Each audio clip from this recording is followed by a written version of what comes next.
یہاں ہمیں ایک گراف دیا گیا ہے اور اس کے ساتھ لمٹس کی شکل میں 1 2 3 4 5 6 عبارتیں دی گئی ہیں. ویڈیو روک کر ان تمام عبارتوں کو جانچیے کہ یہ درست ہیں یا نہیں.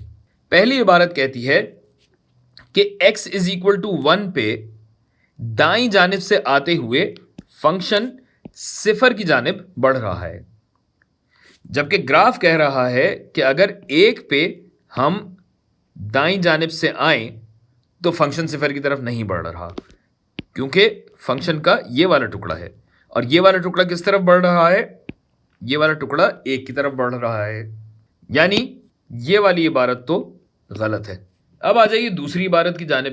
دوسری عبارت یہ کہہ رہی ہے کہ x = 0 کی جانب آنے والی دونوں یک طرفہ حدود برابر ہیں. اچھا تو x = 0 پہ دیکھتے ہیں. x = 0 پہ فنکشن کی قدر تو 0 ہے، مگر یہاں ہم فنکشن کی قدر نہیں حد ڈھونڈ رہے ہیں، اور بائیں جانب سے آئیں یا دائیں جانب سے آئیں فنکشن 1 کی جانب ہی بڑھ رہا ہے، یعنی دونوں اطراف سے حد 1 بن رہی ہے.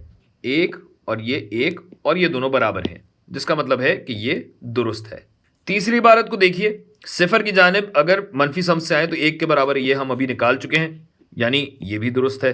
اور چوتھی عبارت یہ کہہ رہی ہے کہ فنکشن کی حد 0 پہ وجود رکھتی ہے. بالکل رکھتی ہے، ابھی نکالا بھائی، ایسے کیسے وجود نہیں رکھے گی؟ بالکل رکھتی ہے. اچھا پانچویں عبارت کہتی ہے کہ فنکشن کی لمٹ جبکہ x 1 کی جانب بڑھ رہا ہو، 1 یہ رہا، اب اس کی جانب اگر بڑھ رہے ہیں تو 1 یہ اور 1 یہ، یعنی حد کا کوئی وجود نہیں ہے، لہٰذا یہ غلط. اور اب آ جائیں آخری عبارت پہ جو کہ کہتی ہے کہ x جب 1.5 کی طرف بڑھ رہا ہو. 1.5 کہاں آئے گا؟ تقریباً 1.5 تقریباً یہاں آئے گا.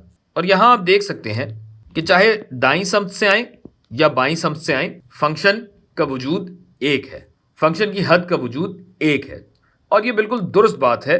لہٰذا اس کو مارک کیا اور ریکارڈنگ ختم کر دی کیونکہ ویڈیو کمپلیٹ ہو چکی ہے.